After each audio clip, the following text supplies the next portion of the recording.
Welcome to the Canarian International Meeting of Alcoholics Anonymous. My name is Mossy and I am an alcoholic. And my name is Mick, and I am also an alcoholic, serving as your secretary today. Please join us in a moment's silence to remember the still suffering alcoholic, both inside and outside the meeting. And we're going to get Jane to read the preamble. There you are, Jane. My name is Jane. I'm an alcoholic. This is the preamble. Alcoholics Anonymous is a fellowship of men and women who share their experience, strength and hope with each other, that they may solve their common problem and help others to recover from alcoholism. The only requirement for membership is an honest desire to stop drinking. AA has no dues or fees. It is not allied with any sect, denomination, politics, organisation or institution. Does not wish to engage in any controversy, neither endorses nor opposes any causes. Our primary purpose is to stay sober and help other alcoholics to achieve sobriety. Thank you. Thank you, Jane. And a warm welcome goes out to any newcomers or anyone returning to Alcoholics Anonymous. And you want to do the anniversaries there, Mick? Yeah, we can do. In this meeting, we celebrate AA and birthdays. If you are celebrating 24 hours, 1 month, 2 months, 3 months, 6 months, 9 months, 1 year, 18 months, or multiple years, please send us a message in the chat, and we will celebrate together before the general sharing part of the meeting. And the chat is now disabled until the end of the meeting, except for the meeting hosts. We're here this evening to listen to Mike. He's going to share his experience, strength and hope with each other with us. Mike, you can speak for 45 minutes or whatever it takes to hear your story. Good to have you with us, and it's all yours, dude. Take it away. Thank you so much, Mossy. Appreciate you and appreciate the group for having me. And my name is Mike Monty. I'm an alcoholic. If there was one thing profound that I will ever say in this meeting right now, this evening, for you and this afternoon for us here on the East Coast of the USA, is I'm claiming my seat, and it's the most precious seat that I've ever sat in. Was a seat in Alcoholics Anonymous, and that's coming from the bottom of my heart. And the people that know me know that that's my truth. Anyway, again, thank you so much.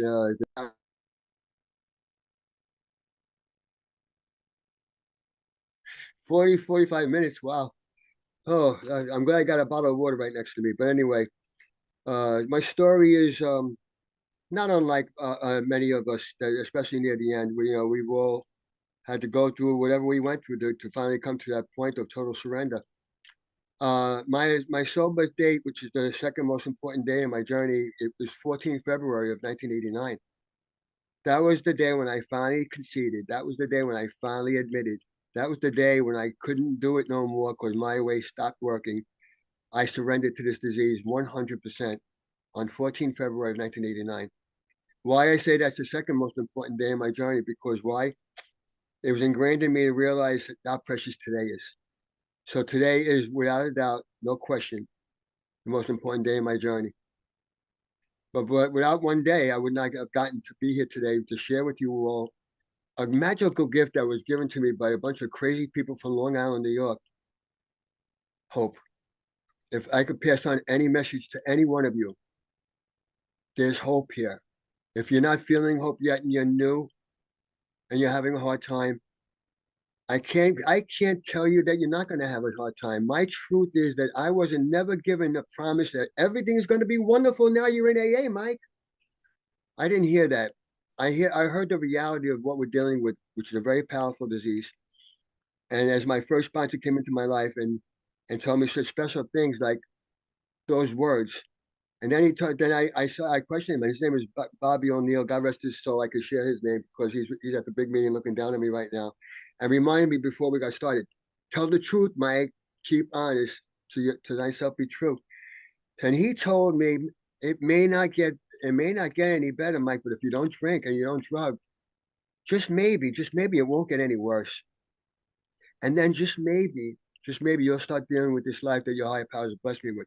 Now, I kind of questioned that statement that went from him because why? I got 12 stepped into AA on 14 February of 1989.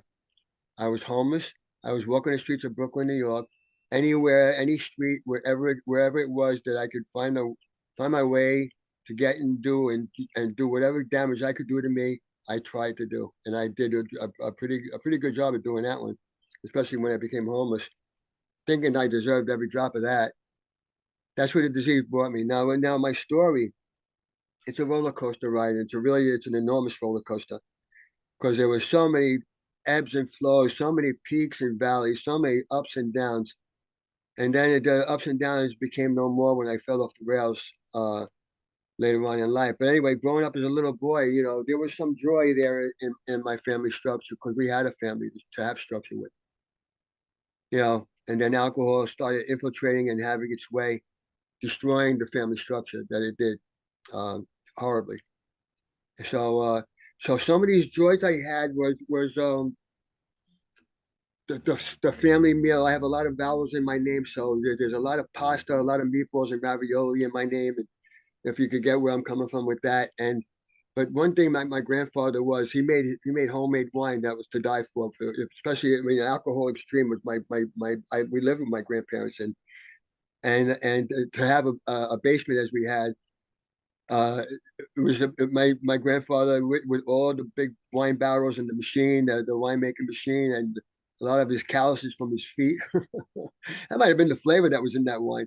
But anyway, growing up as a little boy, when we had a family dinner on Sundays, especially, it was a full table of the family together.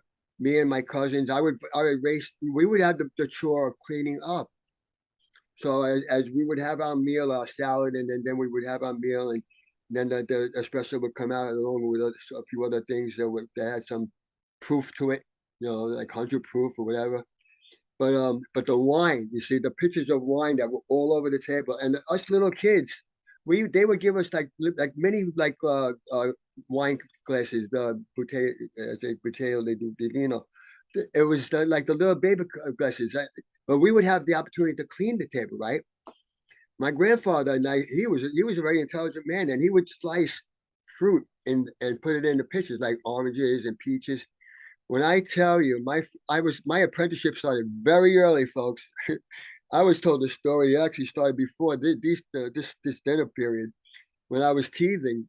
The story that I got from my mother was when I was teething, I didn't say a word. Now you can't shut me up, and now I'm in AA. But back then, when I was an infant, I was teething, and I was in a lot of pain, so I wouldn't say anything. I start screaming and stuff like that, and they would try to put Ambisol, and they would try to put like whatever, and and they actually tried to soak up some wine and put it on my gums, and then my dad came over with a bottle of Johnny Walker and soaked a cloth in it, and he put it in my gums, and I said my first words.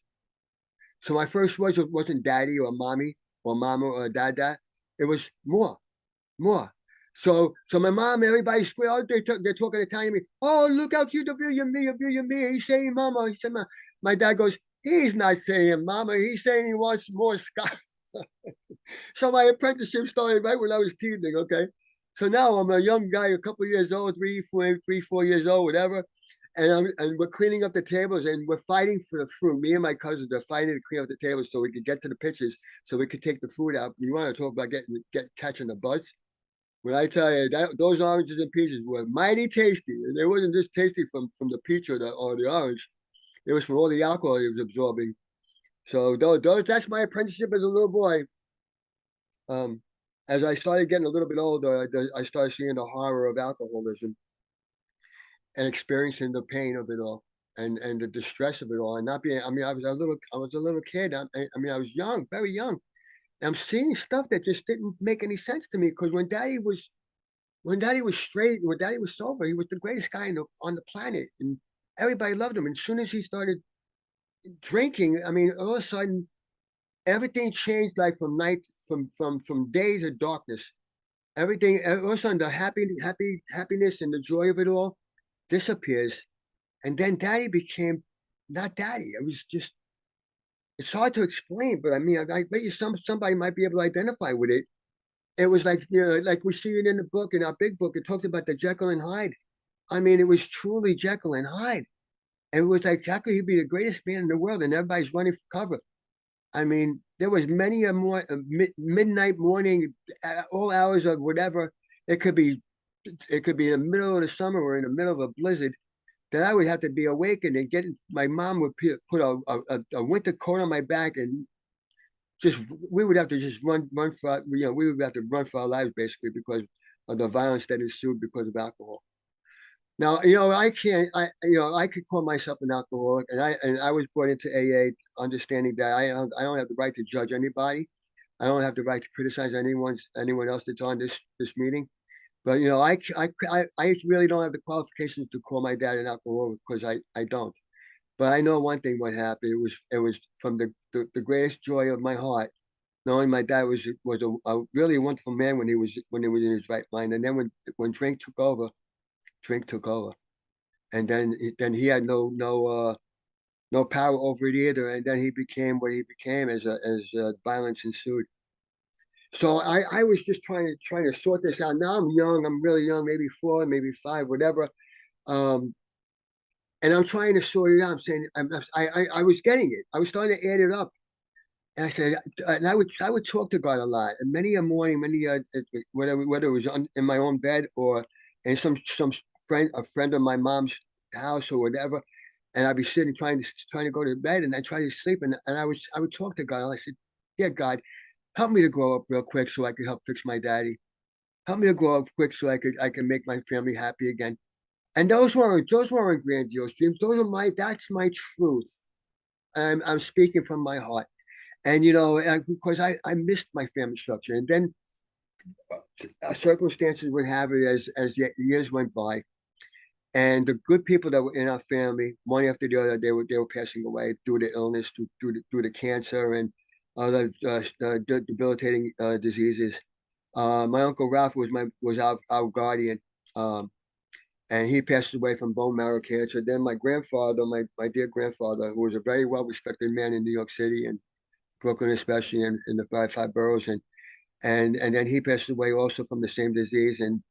And one after the other, all the good people that were in our family structure are gone. My dad was gone at this point. Now maybe I'm not even 10 years old yet, and it's just it was really difficult growing up. Difficult to say it kindly. But I knew one thing. I was instilled. My dad had to help me instill it in me. Care for your family, be there for them, and don't make anything get in the way of that. Respect your elders, especially your family. Me and my grandparents and my mom. I couldn't respect my dad as much because when he was there, when he was straight, it was easy to respect him because everyone loved him dearly, especially me. But then he was gone because of alcohol. It was just a horrifying part of my life. But I was gonna grow up and I was gonna make it right. You see. No, I didn't understand that there's no human power that could relieve us of this insane, powerful malady. But I wasn't there yet, and I wasn't about to accept that yet in my life because I knew it. I had a burning desire in me that was just profound, and I remember it. And I was going to be one of my dreams as I grew older. So Daddy's out of my life. My grandfather and my Uncle Ralph has passed away. My mother had another brother and another sister, my Uncle Carmine and my Aunt Tiziana. And they were not not very good for us. Not very good for my mom. Not very good for even their own parents because they were never around, and it was just me and my mom taking care of my parents. So I grew up because that's the way my daddy really instilled into me as well. My grandfather did too, because he was really more of a father figure than my own father was. But my grandfather was a beautiful man, and he did teach me. So I knew that I had to be there for them. So now I'm growing up, and my therapy sessions was getting involved in sports. So I became super actively involved playing sports, and I was really a good athlete growing up. Why? Because it was my therapy, and I was going to make it. I was going to make it work. I was going to make Daddy proud one day when I get a chance to meet up with him again, because I knew I would. And so now I'm becoming a really, really good baseball player. I was my big brother who I idolized tremendously. I was his bat boy, and I used to pitch to him. Meanwhile, he's seven years older than me. I'm like 8 years old. He's bat boy, and he's like 15, 16. He's in high school. He's getting ready to get drafted by the Los Angeles Dodgers when they moved out of Brooklyn. They were the Brooklyn Dodgers, and then when they moved to California, they became the Los Angeles Dodgers. But my dad, you see, my dad he was still in contact with us, but he wasn't living with us. And he had friends that were scouts in the Dodgers organization, and they came when my brother was a junior senior now. When this is the early '60s, and he was going to get drafted, right? And they came to his championship game. He played for John Adams High School, that's in the middle of Ozone Park, Queens, and and as he's ready to get drafted by the Dodgers, my dad was on a rip roaring drunk, and my big brother was my dad's whipping post. He took the brunt of the violence that was our family, and he had a big fight with my father, and he told dad, dad, go do things that men can't do alone, which is I don't want to get into any foul language, but you guys could connect that with any foul language what you want to use, and he wound up enlisting in the Navy, and that was right before the peak of the Vietnam War.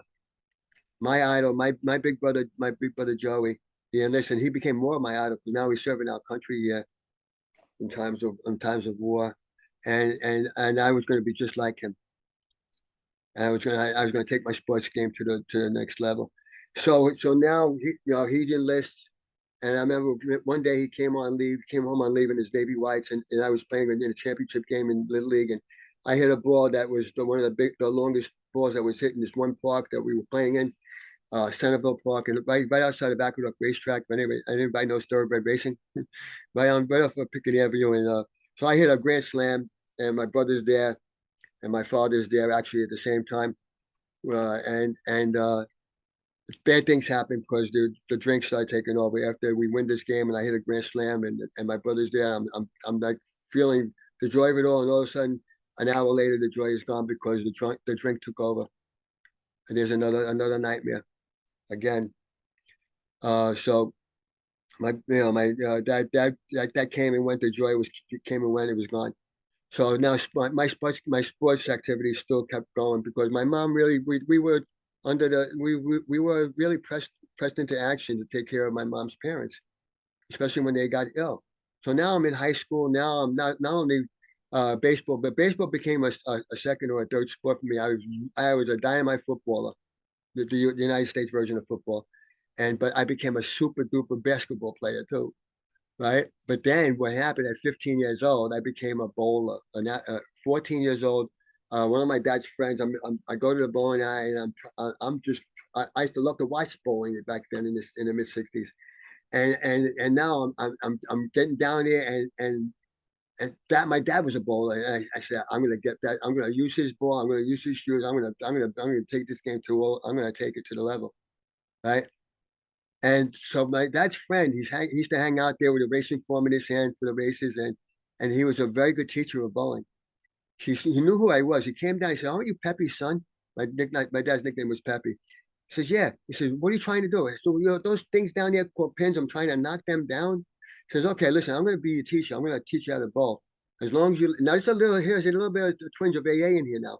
He says, as long as you keep quiet and you listen to me and learn, I'm going to teach you how to bowl. And the moment you tell me I know, I don't have to teach you no more because, you already know." It's almost a little bit of being humble and humility, what AA teaches us about taking direction from a sponsor, right? Who would have known? Fast forward to years later. But anyway, so now I'm bowling, and I'm white on rice. I am taken to the game like no other. So now I love to play football. Why did I love to play football? Because when I put equipment on and we got on the field to play football, I could beat somebody up and not get arrested because I used to love to do that to vent my anger, all that boiled up anger in me. Because Daddy's gone, but I want him back, but he's not back yet, right? He really isn't. So now bowling is I'm taking now I went to a Catholic high school for 2 years, and I had to leave that high school because when my brother came home from Vietnam, that became my second Armageddon. My second nightmare was my brother came home from Vietnam, and it was an absolute bloody mess. He took to alcohol and drugs. With all the pain that he had that got inflicted on him from my dad, it's no wonder. I mean, it really was. But he came home and it was not a pleasant experience at all. It was another horrifying alcohol, drug addiction to no end, to the up to the level where even to a point where as a teenager now, I'm trying to do my deal and I'm ready to go to a park to play some basketball or go to a bowling alley and get some practice in. And I wake up and my brother's home and I start to smell something like burning. And now we live in Ozone Park. We live right next to an apartment building. So I just thought they were burning garbage or something. I don't know. So all of a sudden I look in another room that my brother was sleeping in, and his bed was going up. It was smoke filled. The smoke was spreading. And I went into his bedroom and he was passed out with a syringe in his arm. And I pull him out of the bed. I get pots full of water. I throw one pot of water on him. I threw pots of water over the smoke-filled mattress that was ready to go up. And I literally punched my brother in the face. I said, "What are you doing after everything that we've gone through?" And he starts crying to me. And he wound up going into a rehab. He was one of the pioneers of a program of recovery called the Methadone program in the mid-'60s. And he became like another idol to me. Now I know he's trying to help himself. And then he finds my sister-in-law before they were married. My sister-in-law Angie lives right near me here in Long Island. They live in a town called, oh, go figure. I live in a town called West Islip. Now imagine me being an alcoholic living in a town called Islip. Go figure that one. Oh my God, thank God for a 12-step call. But so now my brother goes into rehab and he meets my sister-in-law and he finds his higher power. Now he never really made his way through the 12 steps of the program of Alcoholics Anonymous, but he found those first 3 steps, and he found that spirituality that was desperately needed in his life. And some people can do that. It's very much a minority of it, but he was able to do it. And I was overwhelmed with relief and joy that my big brother, my idol, was getting his life in order. He got a good job. He wound up getting married. I was his best man at 16 years old. And to be there for him. Because now my family's starting to recover a little bit. We're getting family back. Dream come true. Now what's up? I'm growing up and my bowling career is taking off. Now I'm a senior in high school. I'm ranked in the top 5 in New York City. When I bowled for that ranking, I was sick as a dog with one of the flu viruses that every year would come around and kill thousands of people. And now we went through, the world went through almost 4.5, 5 years ago. But back then it was called a different label. It was Russian flu, London flu, Spanish flu, this flu, that flu, the rear end flu, whatever. It was another flu virus. Every single year was another virus. And I bowled for my rankings, and I still came in the top 5. And now I'm bowling in tournaments, 17, 18 years old. But before the tournaments, I was bowling illegally. I was bowling big money matches at 15, 16 years old, and I'm winning, and I'm building a reputation. And my dream was Daddy's going to be proud. Daddy's going to be proud. I'm gonna get this done. I'm going all the way with this baby. And Daddy's going to be. I'm going to get to Daddy. When I get Daddy, he's gonna know that his life was not a waste. Because that's the way it seemed to be. Because whenever he would pop around, he would be absolutely in the rageful drunk, and the horror of him having to leave, where people would have to get physical with him for him to leave. For us, bad things would happen. So now I'm on my way now. I'm trying to get out of the illegal activity that I was involved with growing up, but I was doing that because it was helping me and my mom survive. My brother wasn't capable of helping us yet, but at least he was starting to help himself. And now he marries my sister-in-law. He has a child. He has a second child. And the joy of that, my niece Lisa, I was a godfather back in 72 when she was born. I graduated high school. My brother was right there for me, and I was there for him. The joy of it all. I'm bowling in tournaments all over the Eastern Seaboard, the Northeast. I'm bowling down south. I'm bowling in tournaments. I'm winning. I'm ready to turn professional. I was offered a sponsorship from a wonderful man that was a decent bowler in his own right. I was bowling in a tournament called the Super Tournament in New Jersey, in Edison, New Jersey. Edison Lanes, which was a bowling alley that had 112 lanes straight across. Imagine that. If anybody knows bowling, that's pretty intense. So I'm winning. Well, I'm in the papers there with my other best friend I grew up with that died to this disease, and I could do nothing about that either. So now I'm doing the deal, and I was offered to turn pro, but I had to concede, and I had to comply with one of the things that the gentleman that was going to back me. He lived in Connecticut. He had a construction company. He wanted me to work for his construction company, but he was going to back me on tour. But I had to move to Connecticut, and I had to leave my mother. that was not going to happen. I could not be selfish, that selfish to leave my mom when it was too volatile and unstable of a situation to leave her. And I chose to stay with my mom. And actually my grandmother was still alive at this point. As a senior in high school, she was still alive. So now I'm 17, 18 years old. I had to respectfully decline. I thank him very much. And his name was Anthony too. That was my father's name. Funny about that one, but anyway. So I continue on, but I continue to compete.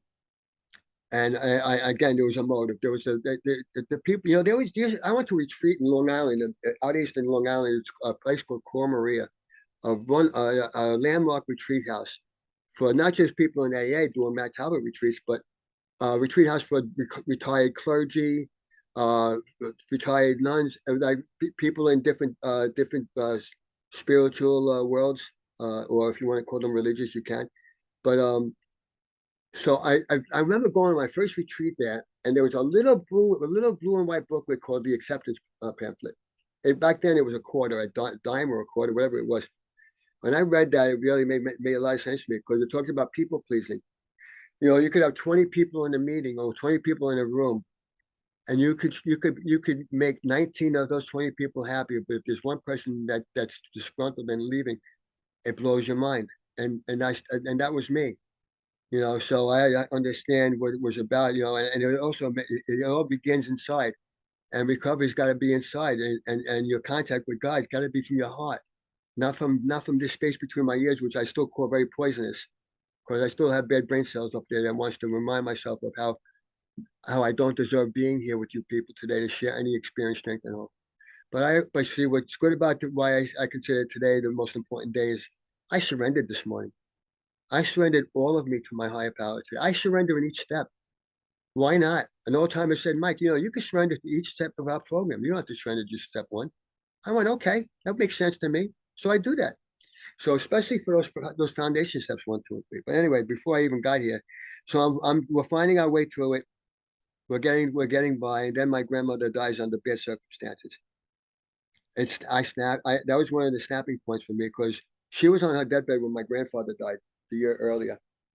Now I'm graduating high school, and my grandmother died under bad circumstances, and that was my nona. That was my nona. She used to rock me on her rocking chair. And she was on her deathbed the year when my grandfather died. She was supposed to pass away no more than a few weeks after. She came back to life. She came back. My mom and I was around the clock, 24/7, caring for her. My mother was a telephone operator back then. She was like the Lily Tomlin. She had the wire cords and stuff. What number are you calling, please? Liz is probably laughing right now because she remembers those days with the cords. But it was easy for me to call her because I could just hit the operator and just ask for my mother, and she would get on the phone with me if I needed her. So when she went to work, I was home taking care of my grandmother. No one else was there to be able to do it. My uncle Carmine, and my Aunt Anna. The only time they came over was to do bad things like rob whatever they could take, and then leave and not stay and care for their own mother. But I was there, and that didn't bother me because I was there to care for my grandmother. And then when my mother got home, I was able to go to school and practice bowling because she knew what it was doing for me and the success I was having with it. You know, and I know all these years later, it's amazing how, I'm still like emotionally unstable when it comes down to thinking about some of those times where amazing is when some of these horrifying experiences would happen. I wouldn't blame God, but I would constantly question, why is this happening to us again? Haven't we had gone through enough? Isn't this enough already? Not for my dad and then my big brother and then pulling him out of a bed with a stupid syringe in his arm. And then this happens to my grandmother, who she couldn't even get out of her own bed. We would have to bathe her, soak her, dress her, clean her. And then she's walking with a walker and she's bright and coming back. And then, and I wound up going to a spiritual event in Houston, Texas with my childhood sweetheart, and her brother and his girlfriend. And because I knew there was a spirit out there, I knew God was there, and I was just thinking that more and more was starting to seep in, that thinking that maybe God just doesn't really think of me that much, And I would say, why is this again? Why is this again? So my grandmother passed away, and I'm in Texas, I came home and the table was full when I got home to the house. And, you know, my brother was there, my sister was there, my mom was crying, you know, our cousins were there too, my dear cousins, our closest family that we had. And one man that was a friend of my mom's looks at me and says, you know, I should go over there and punch you in the head. And I invited him to. I said, I invited him to. Because I had so much rage inside me, I would have loved to go at it with him. How dare you think you don't know what's inside of me? That was my grandmother, not yours. So I started drinking more at that point. I started drinking and using substances. I wasn't over the line yet though. But I had to numb myself somehow. But I still was trying to numb myself up with my higher power. And that's a part of my story that not many people have heard from me. But that's my truth. So I get home, and when this man came off and I came back at him, my brother was like, his mouth was wide open. My mom stopped crying, and I looked at my mom right in the eye. I said, "Mom, you have to understand. I could not see Grandma in the casket. I could not see her laying down in that casket. It would have been the end of me." And she came up and she came up and gave me a hug. She was my mother, and she understood. I've hardly mentioned this part of my story because it hurts. But I had to do for survival. I think my higher power led me to be away from that event and to connect with him in my own way. So now I'm growing up. Like we get past that point, and it was still a rough grind going through it all. But I'm a young adult, and I don't know if anybody here is having any problems taking direction from a sponsor. I had problems taking direction from anybody I was working for back in my teenage years because don't you know who I am? I'm the legend in my own stinking mind. And but that was me. But I had a dream. Another burning desire was becoming self-employed.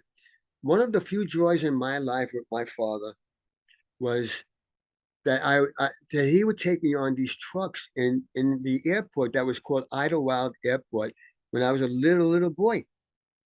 That's JFK Airport, by the way. If anybody doesn't know what Idlewild Airport is, it was JFK Airport that they call it now. And he would be driving these trucks around to these places, these container stations that you pick up air freight. I don't know how legal what he was picking up. I don't know how legal that was. I don't know if the truck was even legal. But when he would go to these places, these guys would go up to him and give him a hug and a handshake and hand him an envelope. And then they would come over to me. Oh, are you Pepe's son? Yeah, I'm Pepe's son. Here, kid, here's $20. Go buy yourself some baseball cards. Now, early 60s, $20 was a lot of money. So I said, Daddy's the coolest thing since sliced bread. But I had this dream growing up to become self-employed in Kennedy Airport. And that dream came true for me. And you know what my thought process was? I can't wait to get a hold of Daddy because he's going to see that his life was not a waste. My bowling career now I'm old enough now, and I'm Destiny Air Freight was born in 1980. My brother, he's established himself in a career. He was a bus driver like Ralph Cramden. And that's pretty funny, but he was a good man, and my brother was a beautiful man. And so his family's, my niece was born, and my nephew was born a year and a little bit more than a year later. My nephew Joey, which is very close with me, and he's very close with my two children, and our family recovery. But a little touch which is brought in there. But anyway, so now, 1980, Destiny Air Freight, my other wildest dream comes true, and I couldn't wait to get a hold of my dad because I know that's one of my next burning desires. Now I'm aiming for. Now I'm getting these burning desires to happen. My brother's turning his life around. I'm helping him. I'm winning bowling tournaments. I'm able to be able to help him in any which way I can. Being there as a brother, as my big brother, he always was, and especially when he got himself clean and sober. And my sister-in-law, we're very close. We live right nearby in proximity, and also with our family recovery. And so now my to be able to think about turning pro again, it was happening for me because now I'm making money legally. I was getting away from the illegality of what I had to do to survive, me and my mom. So I'm getting out of that because now I'm making money straight up legally. It's straight away, and it's all good, you know. And my brother, believe it or not, on his buses, we actually got me one or two small accounts that I was able to move air freight for him for our company, Destiny Air Freight Incorporated. So I thought that was going to be my destiny for sure. I thought it was going to be a happy ending, and you know what happened before today because it's becoming very happy. before today, there was another nightmare was to ensue. So what happened was this burning desire dream. My first truck in Kennedy Airport was like Sanford and Son. If anybody knows the sitcom of Sanford and Son, Lamont Sanford, that beat up jalopy van, that step van, whatever he had. That was like my first truck. I used to start the ignition. I used to get high off the fumes of the gasoline coming into the that was my first truck in the airport. My friends of mine saw me doing what I was doing around the airport, around the field, as we called it, the cargo areas. We used to call it the field. And they said, Mike, what are you doing? What are you doing? Because they knew me. They knew I had a really good reputation growing up, And they said, what I told them what I was doing, says, come on by, we got work for you. Come on by, we got work for you. So now from the straight van that I used to get high on starting the ignition, now I got a box van. Now I'm leasing a 22-footer, and destiny's growing, and I'm getting closer to my last burning desire, getting daddy back. So now I'm still very much successful in bowling. My trucking business is incorporated. Destiny Air Freight Incorporated. We're growing. We're doing. I met a woman, and we had a lot in common. Her father drank heavily, but they weren't Italian like my descent is, my heritage is, but they were Ukraine, and her father drank seriously heavy. Knowing her father's life, her father was involved in World War II, and it was a life or death situation, but what he had to do to survive, and it's no wonder he drank. And she says, well, hearing my story, she says, why don't we go find your dad? I says, are you kidding me? So she was a very good looking woman.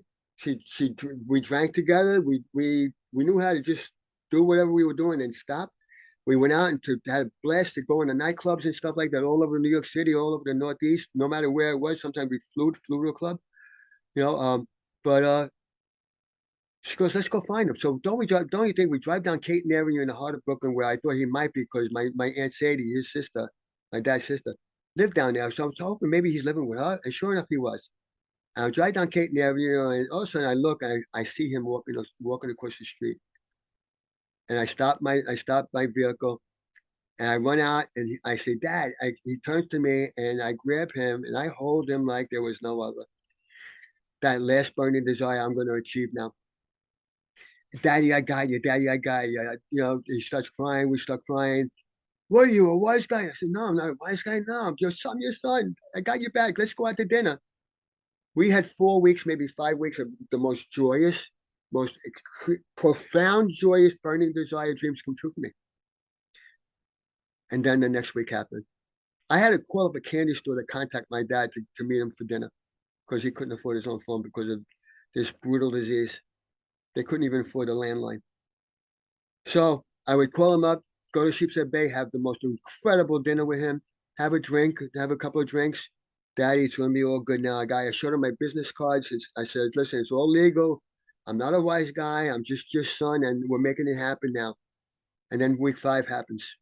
Or maybe 6. I don't even know exactly if it was 5 or 6, but it doesn't really matter. What happened was I called him up. I called up the candy store on a Friday night. I told his friend, Angelo, I said, listen, Angelo, tell my dad I can't pick him up tonight. I'm coming by tomorrow to get him because I'm too busy. I got a new account in the airport I have to take care of. And he knew what I was doing. He knew I was moving air freight. My dad didn't get the message. My dad came into Ozone Park early morning, rip-roaring drunk, destroying the neighborhood like he normally would do when he drank. I get a call later on that afternoon from a woman who I used to call Aunt Ida. She was one of my mother's best friends. And she goes, you got to get over here, Mike, right away. She worked at this bar that she was tending, and she told me what was going on. So I ran over there, walked through the doors, and my dad started cursing me out in Italian, started cursing me out in English, started cursing me out all over. No different than the rest of them. You abandoned me too. I said, Dad, you didn't get a phone call. You didn't get a message from me, from your friend, huh? So Angelo didn't tell you that I called. I called you last night. Oh, you're full of crap. No, I'm not. Now, my dad taught me morals, and he did teach me some morals. He says, when you're wrong, be a man and admit it. Almost like an 8th and 9th step here. And when you're right, stand up for yourself and make no one talk down to you. I'm nose to nose with my father screaming at each other. It looked like a scene of an old movie, like an old freaking crazy movie in a bar. And I'm going, you taught me not to back down. You're wrong. You didn't get it. So he takes a deep breath and he said, what? I called Angelo. You did what? I give him a hug and kiss. I said, come on, let's go have a drink. Let's calm down here. My brother walks into the bar. This was the night I stepped over the line to this disease. That's why I mentioned it, and that's why how impactful it is. And I'm gonna go through the rest of it quickly. So now we're at the bar. He's calmed down. We're having a drink, and my brother walks into the bar and he said the wrong thing to us. My dad basically told me and my brother to do the things that he told us years earlier when I was a little boy. You guys could go screw yourselves. He told me and my brother, you could both go screw yourselves. You never see me again. That ripped through my heart. That ripped through my heart. That after all of this, and then I didn't even go up and look and say and ask God why again. I said, I guess I deserve this, dear God. And after I said that, and I said the magic words this disease was dying for me to say, I don't effing blip and care anymore what happens. I had trust funds for my two nieces and my other niece, Dana, my sister's daughter, and my nephew. I had Destiny Airfreight. I had I'm ready to turn professional. I had it all going on. I'm taking care of my mom. I'm helping my sister out whenever I can. Not on anything else, just because it was my family. And I was able to do these things. And then I lost the ability to do any of that. And this disease took me for a ride from 1983. And I didn't surrender to this disease till 14 February of 1989. And I was making meetings all throughout that time frame, folks. And I would go to a meeting and look at the first step and says, nice talking to you people. That ain't me. I was not going to admit that I'm my father, and I'll see you people some other time. I made every excuse not to surrender to this disease throughout the 80s. Many meetings I went to as soon as I walked out of a meeting. People were trying, guys I knew from that I grew up with, they were there, reaching out, giving me their phone numbers. I wasn't going to do any of that. You know, I didn't know how to ask for help. All I knew how to do growing up was fight and survive, fight and survive, fight and survive. And now I lost the will to fight. And the disease just sucked almost everything out of me to the end. So my son was born in 1985, 20 August 1985. I swore if I was going to be blessed with a child, I will never, ever inflict the pain that I felt as a little boy who got rushed to the Jamaica hospital when I was 4 years old because of the pain that I felt because of the horror of alcohol. And my son was born in 85. I could not stop. I tried. And then finally, 1989 comes around. Prior to 89, I tried to enlist into the Navy to try to get sober.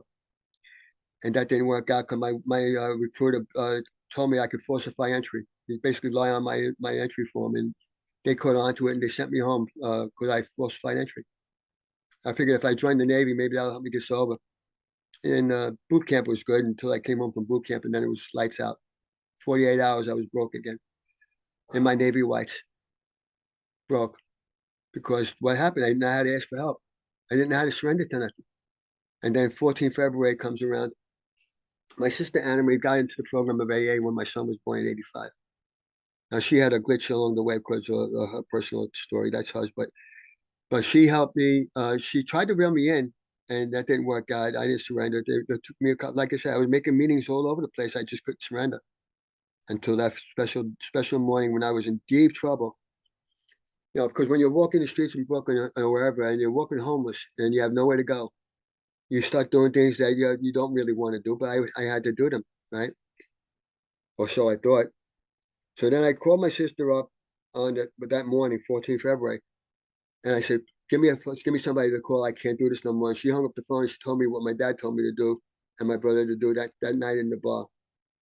And I called her back and says, Anna, give me a number, and you can hang up all you want. You can curse me out all you want. Give me somebody to call. I can't effing do this no more. Okay. She gave me a number, and then she hung up. And then I called up that number, and two men from the Brentwood group in Long Island came and picked me up on a 12-step call that night on 14 February. Now, mind you, that was that nighttime. It was one of the most brutal winters we had in New York for many years. And I didn't know what to do. And now the God shots, here we are. So now one of my dearest friends I grew up with, talking about like growing up, fighting and stuff like that. Back in those days in the late 60s, early 70s, a lot of gang wars going on. Me and my friend Joey Valenti, God rest his soul, he was in the program, and he would always never look down on me. He saw me all banged up, and he would say, Mike, we got a chair waiting for you here. I said, well, could I sell it? Burnt out. He says, and he would smile with a reassuring smile. And don't you think I'm outside this bar on Liberty Avenue on 111th Street? I knew the owners of, and they were good people, and they weren't making me drink alcohol. They were making me drink soda because I said, please don't give me no alcohol. So I walk out of the bar. Who do I see walking down the street? Joey Valenti with a friend of his from the program. He was in the program. They stayed with me for about 30 minutes, and they kept on reassuring me. If these guys said they're going to come get you, Mike, they will. He stayed with me half an hour. He said, I got to get going. I got work to do. I says, Joey, I love you, man. Thank you. Thank you. I don't know if he believed how much I loved him, but I think he felt it from me. Because I saw a tear in his eye too.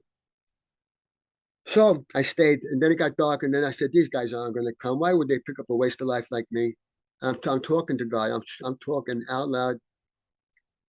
And all of a sudden, my friend John was he said, I'm going to be in a blue work van with white lettering, Mike. I'm going to pick you up. Don't go nowhere. So now after hours and hours go by, 3 or 4 hours pass by, and it's dark, and it's freezing, it's cold. Now people are starting to come into the bar, because I didn't want to see any people. I was there in the afternoon when there's hardly anybody there. And all of a sudden, I mean, if there was a pink van that passed by with like strawberry lettering, I thought that was them. And don't mind you, he told me it could be a dark van with white lettering, and I didn't care what color the van was. I thought I would go out there, and it wasn't them. Then all of a sudden, the dark van with those lettering stops at a red light on the corner of 111 and Liberty, and I run out, and then the light changes green, and it pulls away. Went, I'm through, I'm done. And then all of a sudden, the van stops across the way on the west side of the corner, the northwest side of the corner, and then John comes out of the van. And I met him about 1.5 years, 2 years before that with my sister trying to 12-step me. I met him when he was newly sober. Now he's got 2.5 years, and he's picking me up on a 12-step call. Teacher, mentor. What AA gives us an opportunity to do is to reach out to the person who's suffering. That's what him and Bobby D did for me that night. They 12-stepped me. I said, John, get me out of this jungle. I can't do this no more. They drove me out to Long Island that night, and they fed me. I thought it was filet mignon. It was actually 2 slices of pizza. I thought I was eating filet mignon. I think Elaine would get a kick out of that one. It wasn't filet mignon, but it was pizza. But it was second best in my book, since I didn't know what real food was like back then. I was a rail. I was maybe 135, 40 pounds. My head got bashed in from a bad event that happened out in the street in a bad environment. Because that's what happens when you're homeless. It's inevitable. When you pass out, you're going to either pass out and you're going to be ripped off or whatever, or you could get taken out. And that almost happened, but it didn't. And what happened was I get picked up by these 2 men. And they took me, even in that condition, they took me out to Long Island. And they brought me to a hospital, but the hospital says, come back tomorrow morning. We have no space for them tonight. I went to my first meeting with whatever was left in my heart. That one cell of decency that was in my heart, I went with them. I trusted them. I trusted AA for the first time. And you know what happens to that trust? Today, I trust AA like there's no other. So they picked me up, and I went to my first meeting at the Brentwood Group, a smoke-filled room, almost like my lower level of my home that I live in. I used to rob homes like this. I'm living in, and it was smoke-filled, and all of a sudden, 2 ladies with white hair come waddling over to me like minions, and they come waddling over, and after they got through the smoke that I couldn't see their heads until they were right near me, they had a cup of coffee for me. I don't leave an AA meeting without it. And they said, Mike, you look like you could use this. Here, take this coffee, and we're glad you're here. We've been praying for you. I was a bloody mess. I was wrapped in gauze. One of my left eye, this eye, I have problems seeing, so there's times when I do a reading where I have a problem reading it. But my head was wrapped up. I had fractured cheekbone, fractured jaw. This eye was slammed shut. And they picked me up off the streets, and they come up to me with my first cup of coffee. Then 2 young women from the group came up with chocolate chip cookies, and they told me they were praying for me. I thought they came from. I said, this is a hallelujah moment. Now I'm going on my first AA date. I'm a bloody mess. I'm a rail. My one eye that was open was like a raccoon eye because you know what sleep was. I said, thank you. And then I looked up and said, dear God, please don't make me wake up back off of a delusional nightmare. Please don't make me go back. Don't make me wake up back in Brooklyn. And I didn't. And the next day, the hospital took me in. So now I'm in a detox unit. And they had to call an eye specialist in stat because they really thought I was going to lose my left eye. So a doctor comes into my room, comes by my door, my room, and gets my folder, and he says, the guy was balding, brown, full beard, whatever, and he comes walking into me, says, Mike. Now I'm shaking and baking from DT and I'm I got Librium in me because they're trying to get the shakes out of me. And so I turn around, I go, yeah. He says, Mike Montesano. I go, yeah. Who in God's name are you? I didn't say God's name. Who are you? He goes, Mike, it's Ed. I say, are you the talking horse? Like there was a sitcom that was called Ed the talking horse, whatever. It was hysterical. But anyway, so he goes, no, it's Ed Regal. I go, Ed Regal? He goes, yeah, Ed Regal from John Adams' bowling team. You want to talk about God being in my life since that day when he intervened in my demise? Ed Regal from my high school bowling team comes in. And I said, listen, Ed, I blew it all, man. I can't afford to pay you. I'm look at me. I'm a train wreck, and I went face to face with the train, and the train won. I mean, I got nothing here. He says, listen, I got you now. I got you now, Mike. And guess what? We're gonna get you better. And when you get better, you can pay me off in bowling lessons. You can't make this up. You talk about God being in my life that never left me. When I used to constantly ask him, why is this happening? And now when I say, when beautiful things happen to me in AA, when a newcomer comes up to me and I go up to a newcomer and say, I know how you feel. I know the emptiness that you feel inside because that was me. You don't have to feel that way no more, but you know something, you have to do something about it. You have to keep coming here and just don't drink and drug. Don't drink and come back here. So I can instill in them, if I can instill in one person that's in this meeting tonight and you're having a hard time and you're struggling, I hear you. I feel you. I know what you're going through. And there's a lot of people that are here, like Maddie, like Liz, like Aileen. We know how you feel. So stay with us. In Africa, I met a number of people from South Africa, and especially my kid brother Bobby. And we know what they say there. They say, stick and stay. We're here for you. So tonight, guess what? We're here together with Mosi and Mick and so many others. We understand and we feel you. Just don't drink tonight. Just don't drink. Just don't drink right now. Get through the next hour. As my mentor, my sober mama, Liz Bailey, if anybody knows her, she was my sober mama. And she says, Mike, you could break it down to a heartbeat at a time. 1 minute, 1 meeting, 1 minute, 1 hour at a time. Just stay sober right now. Get a phone number. Get one of the girls with the girl, the ladies with the ladies, the men with the men. Get somebody's phone number to help you along the way. Don't try to do this alone. How'd that work out for you when you tried to do it alone? Not so well. Today, I have people in my life. I still have a sponsor who, when I don't call him, he calls me and checks up on me. I still need a sponsor today. Today's the most important day. Today's my most important 24 hours. But I have to remember, if I stop doing the work, if I choose to think that I got it made now, oh yeah, I got this disease waiting to tap me on the shoulder again because it's still there. I'm not cured of alcoholism, but I am recovered from the mania and the burning desire to hurt myself. I'm recovering from that. I'm recovered from that mania of feeding in and answering that disease. Yeah, okay, you're right. I know as soon as I hear that thought and that voice, I surrendered this morning. So sorry, you have to pass on to maybe somebody else that just don't know yet. But for me, you already beat me and I surrendered. And now I got a power greater than you that's going to carry me through my pain.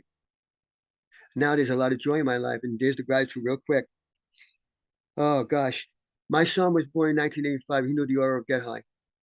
My son, that same little boy who's now 39 years old, was blessed with a child the day after his belly button birthday, which was August 20 August. And his partner Dana and him, they have blessed me with a grandchild, my little Anya Rose, who's now 44 days old. And I am a granddaddy now. And I am a daddy to my son who I was deprived of having that daddy in my life. Now, my daughter, Kristen, was born when I was doing step 6 and 7. So God has a sense of humor too, because she's not only my daughter and I love her with my life, she is a professional button pusher, as well as being a doctor of veterinary medicine. I was a mad scientist running the streets of Brooklyn. She's a doctor of veterinary medicine working at the University of Wisconsin. Go figure.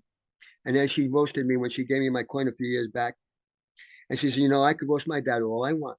and everybody was laughing. 100 people at a meeting, and I could roast my dad all I want, but guess what?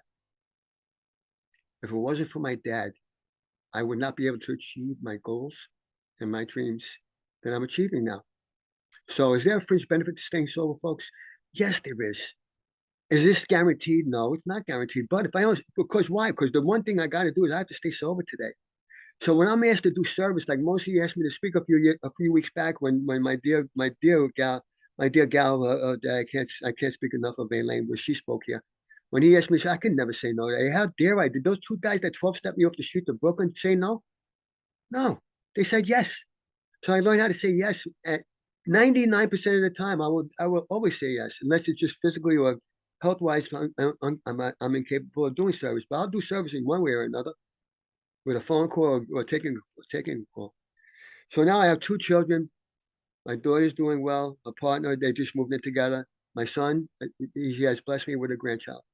He has his first child, and he knows what it's like to be a daddy now, because he's had me in his life to be able to help him along his journey. You know, it's something else that what can happen, what can possibly happen if we just stay the course. And it's going to get rough. It's going to be hard. I can never give anyone that's new a fairy tale.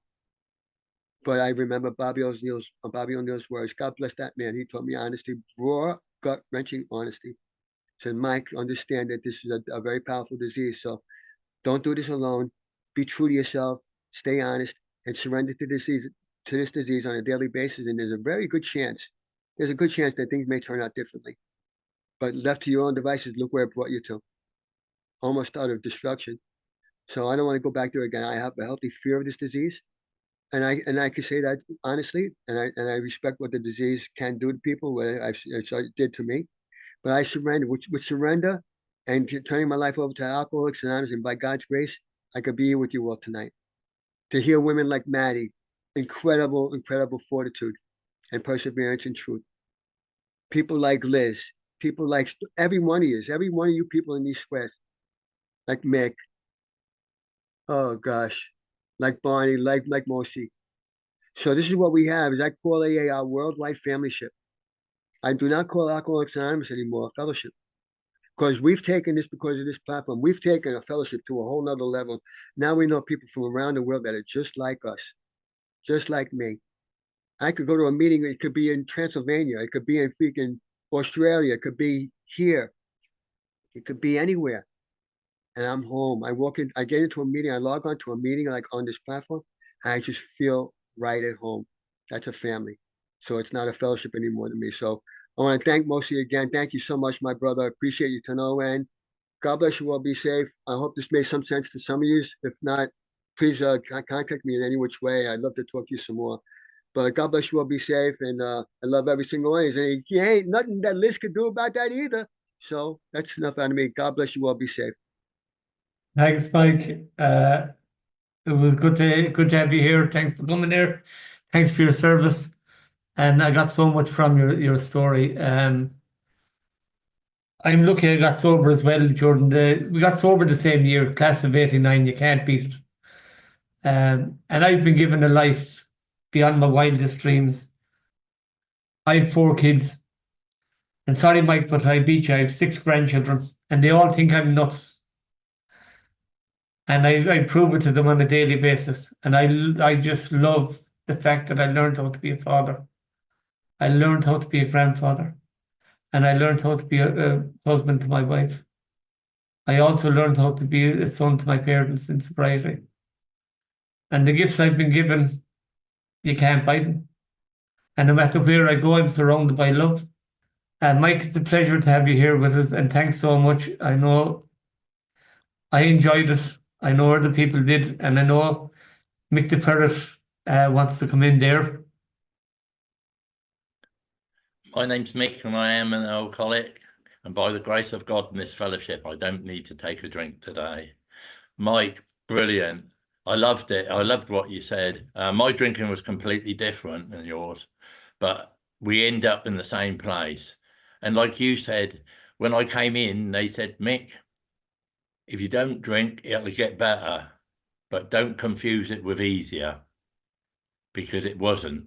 It wasn't. As you said, you know, about wanting to drink and needing drink are completely different, you know.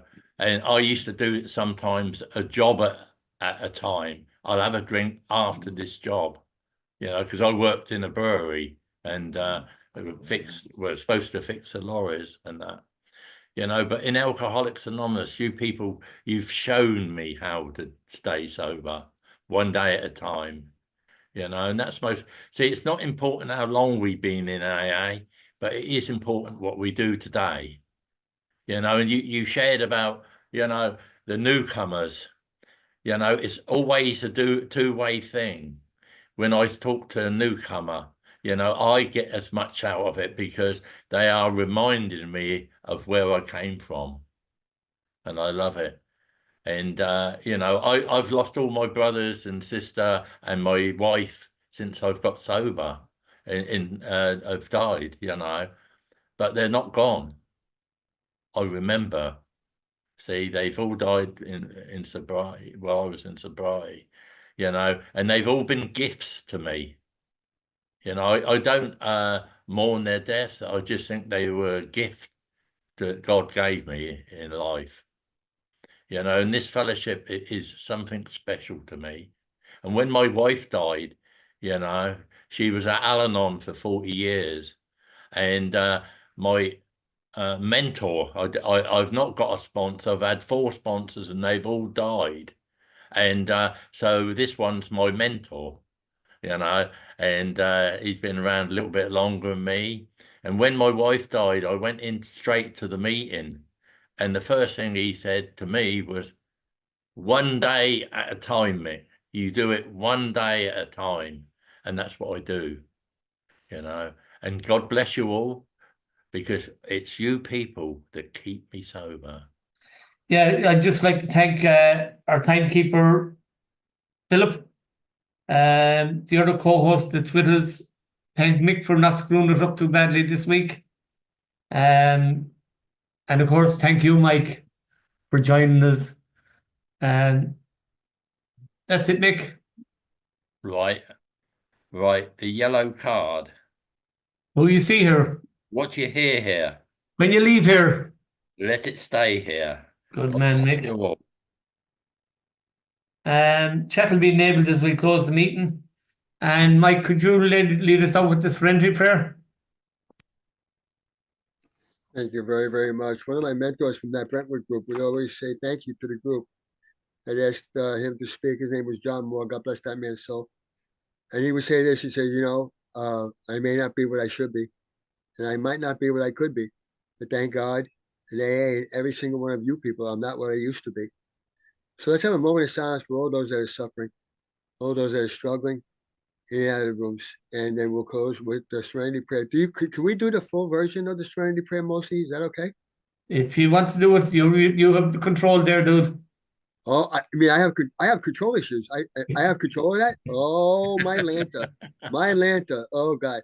Anyway, let's have a moment first, and we're gonna do the full version of the serenity prayer. If you don't know it, it's profound. The ending of it is absolutely beautiful. It's definitely AA all the way. So let's have a moment first, and we'll do the serenity prayer, the full version.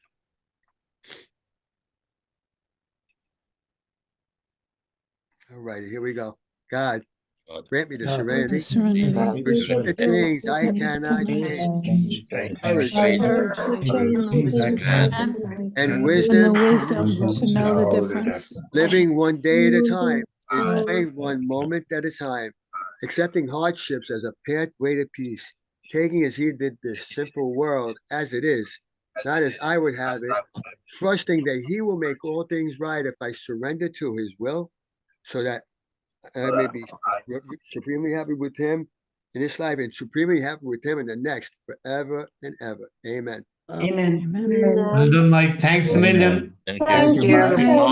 Mike. See you, Mossy. Everybody, and thanks so much. Lovely meeting. Thank you, Barney, for being here. Love you, Claudia. Thank you. And Mossy has picked up and Thank you.